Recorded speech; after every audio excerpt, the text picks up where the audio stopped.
पिलाने आज आम पंचम श्रेणी गणित पुस्तकर आयतचित्र अंकन अभ्यास कार्य करिबा। 1 नंबर कागज को काटी एक आयतक्षेत्र तैयारी कर। एहाको एपरी दुई भाग कर जेपरी प्रत्येक भाग गोटिए गोटिए आयतक्षेत्र हेउथिबो।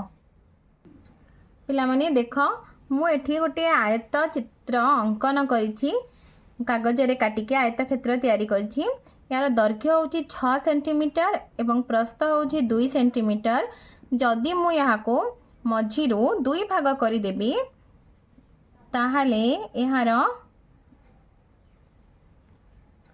प्रत्येक भाग यह केते ही जीवन या 3 सेंटीमीटर हे जीव दैर्घ्य आ प्रस्थ 2 सेंटीमीटर। यह गोटे आयतक्षेत्र हैला, यह मध्य गोटे आयतक्षेत्र हैला। तुम यही परि भाव रे कागज रे तैयारी करिवो याको। ख नंबर कागज को काटी एक आयतक्षेत्र तैयारी कर। एहाको एपरी दुई भाग कर जेपरी प्रत्येक भाग गोटिए गोटिए वर्ग क्षेत्र हेबो। तो पिला माने एठी देखो कागज को काटी काटी गोटे आयतक्षेत्र तैयारी करिछि। या होची 8 सेंटीमीटर दैर्घ्य आ प्रस्थ होची 4 सेंटीमीटर। एबे आमे याको एपरी भाव रे काटिबा जेपरी यहा कोन हबो ना यार दुईटी भाग प्रत्येक भाग यार गोटे गोटे वर्ग क्षेत्र हेबो। ताहले आमे कोन करिबा ना जो दैर्घ्य अछि 8 सेंटीमीटर आमे दैर्घ्य को कोन करिबा ना दैर्घ्य को अधा कर दबा अर्थात 4 सेंटीमीटर रे काटिबा। 4 सेंटीमीटर नै कि काटिले देखो पिलाने एको मु दुई भाग कर देली। जो दुई भाग कर देली यहाँ हूँ एवं यार दैर्घ्य 4 सेंटीमीटर हो गला। तारे यार प्रत्येक भाग एवं 4 सेंटीमीटर प्रत्येक बाहुर दैर्घ्य हूँ 4 सेंटीमीटर। तेणु यहाँ एक कौन है ना वर्ग क्षेत्र। तो तुम यहीपरि भाव में तैयारी करिवो। ग नंबर प्रश्न कागज को काटी एक आयतक्षेत्र तैयारी कर। एहाको एपरी दुई भाग कर जेपरी गोटिए भाग आयतक्षेत्र हेबो अन्य भागटी वर्ग क्षेत्र हेबो। तो पिलाने एठी देखो एठी 9 सेमी दैर्घ्य और 4 सेमी प्रस्थ विशिष्ट मु गोटे आयतक्षेत्र तैयारी करिछि। एबे आमे याको एपरी दुई भाग करिबा जेपरी गोटिए भाग आयतक्षेत्र हेबो एवं अन्य भागटी वर्ग क्षेत्र हेबो। ताले आमे कोन करिबा ना ये जो 9 सेंटीमीटर दैर्घ्य अच्छी आमे 9 सेंटीमीटर दैर्घ्य रु 4 सेंटीमीटर को मापिकी काटी दबा। तो पिलान देखो केमती करिवा। पिलान देखो एठी मु 4 सेंटीमीटर स्केल रे मापिया कोठी होउची। देखो एठी 4 सेंटीमीटर जोठी होउथिबो सेइठु आमे आको काटिबा। एठु ए जाय होउची 4 सेंटीमीटर तमें यू काटिबा ताको। तो यू भाग कर दवा। तो पिला माने देखो ये कौन कली ना जो 9 सेंटीमीटर दैर्घ्य अच्छे तो 5 और 4 5 सेंटीमीटर 4 सेंटीमीटर नहीं कि काटी देछि। ताल देखो एटा होची गोटे आयतचित्र हो गला कहीं यार दैर्घ्य होची 5 सेंटीमीटर प्रस्थ होची 4 सेंटीमीटर। एपटे देखो यार प्रत्येक बाहुर दैर्घ्य होची 4 सेंटीमीटर। तुम यहीपरि भाव तैयारी करिवो। 2 नंबर 5 सेमी और 3 सेमी बाहु विशिष्ट एक आयतचित्र अंकन कर। यार कर्ण दुईटी अंकन करी कर्ण दुईटीर दैर्घ्य माप। कर्ण दुईटीर दैर्घ्य मध्य कौन संपर्क अच्छी माने एबे आमे कौन करबा ना प्रथमे 5 सेंटीमीटर दैर्घ्यर एक रेखाखंड अंकन करबा। तो रेखाखंड अंकन करी यार उभय प्रांत को आमे क आउ ख नाम देदबा। एबे हमें कौन करबा ना क बिंदु रे प्रोट्रैक्टर रखिकी 90 डिग्री अंकन करबा। देखो पिलाने 90 डिग्री कोठी होची। तो एही परि भाबे तुम प्रोट्रैक्टर रखिबो। एबे हमें 90 डिग्री पई चिन्ह दबा।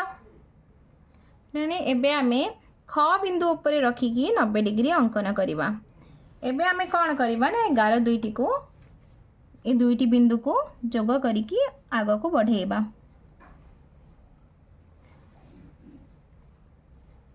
एपटे भी आमे सेमती जोग करिकी दुईटी बिंदु को रेखाखंड अंकन करिबा। एबे आमे कौन करिबा ना से हमर दैर्घ्य होची 5 सेंटीमीटर एवं हमर प्रस्थ होची केते ना 3 सेंटीमीटर। तो आमे सेमती क बिंदु रे कौन करिबा ना रखिबा आमे स्केल रखिबा स्केल रखिकी देखिया कोठी 3 सेंटीमीटर होची तो जोठी 3 सेंटीमीटर होथिबो सेठी आमे बिंदु दबा तो पिलान देखो एठी होची 3 सेंटीमीटर एठी आमे बिंदु दबा तापरे आमे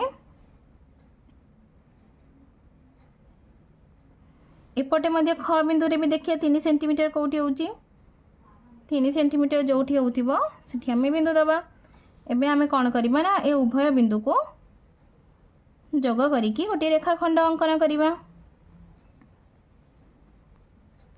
एबे आमे यार ना दे देबा क ख ग घ तो एबे हमर क ख ग घ आयत चित्र अंकन हे गला एबे आमे कोन करबा ना दुईटी कर्ण अंकन करबा तो आमे केमती करबा ना ख बिंदु और घ बिंदु को जोड़ी की एक गार टाणीबा तापर आमे क बिंदु और ग बिंदु को जोड़ी की एक गार टाणीबा एबे हमर कर्ण मध्य अंकन हे गला एबे आमे कोन करबा ना कर्णर दैर्घ्य मापिबा तो देखिया कर्णर दैर्घ्य केते होची या होची 6 सेंटीमीटर घ कर्णर दैर्घ्य होची 6 सेंटीमीटर आउ क ग र मध्य दैर्घ्य होची 6 सेंटीमीटर घ कर्णर दैर्घ्य होची 6 सेंटीमीटर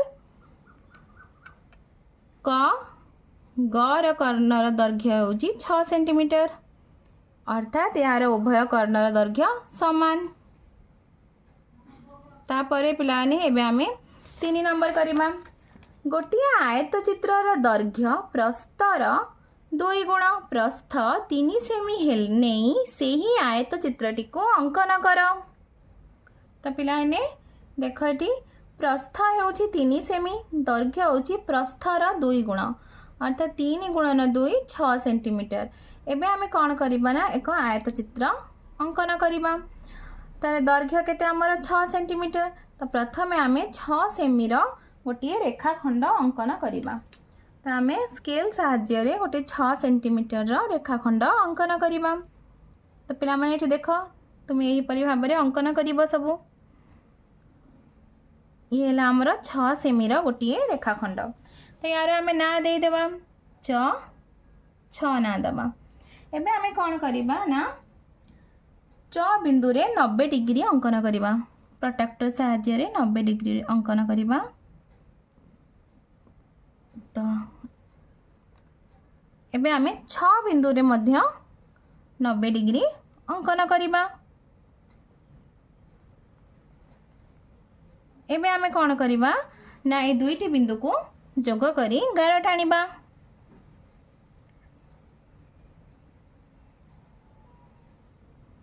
तापर आमे पिलाने कौन करबा ना 11 टाणी सारला परे आमे आम प्रस्थ होची केते सेंटीमीटर 3 सेंटीमीटर तो आमे रेखाखंड को 3 सेंटीमीटर रेखाखंड अंकन करबा तो आमे कौन करबा ना स्केल को रखिकी च बिंदु रे स्केल रो शून्य को रखिबा च बिंदु रे एवं देखिबा कि कोठी 3 सेंटीमीटर होची तो एठी होची 3 सेंटीमीटर एठी चिन्ह दबा तापर एठी देखो 6 बिंदु रे सही परि भाबे रखिबा देखिया कोठी 3 सेंटीमीटर होची एठी होची ताले एठी हम चिन्ह दबा ताले ए दुईटी बिंदु को एबे हम कोन करबा ना हम जोग करिके रेखाखंड गोटे अंकन करबा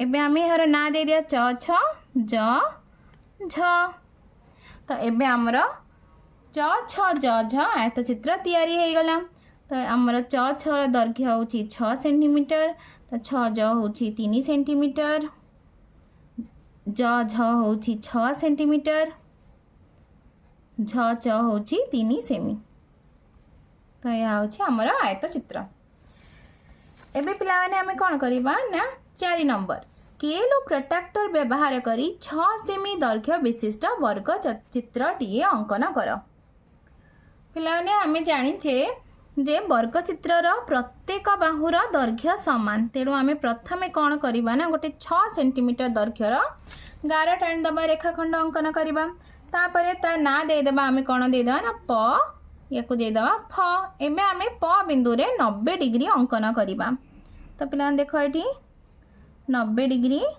अंकन करवा आमे तापर आमे फ बिंदु रे मध्य गोटे 90 डिग्री अंकन करवा।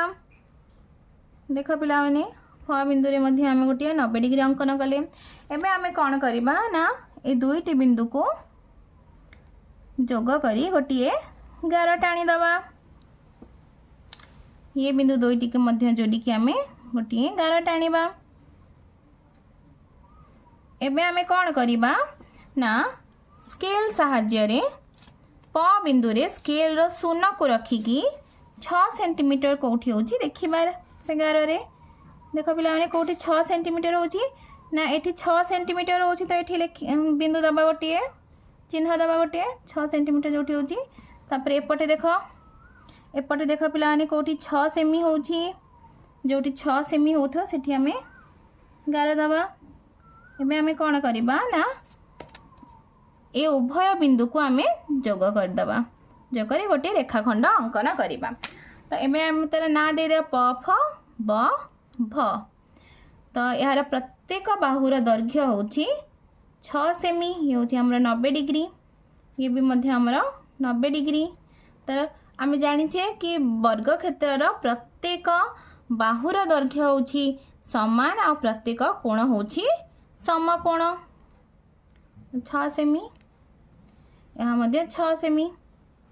एबे आमर 6 सेमी दैर्घ्य विशिष्ट गोटे वर्गचित्र अंकन हैला। 5 नंबर गोटे 7 सेमी दैर्घ्य विशिष्ट वर्गचित्र अंकन करिवार सोपान गुडिक लेख।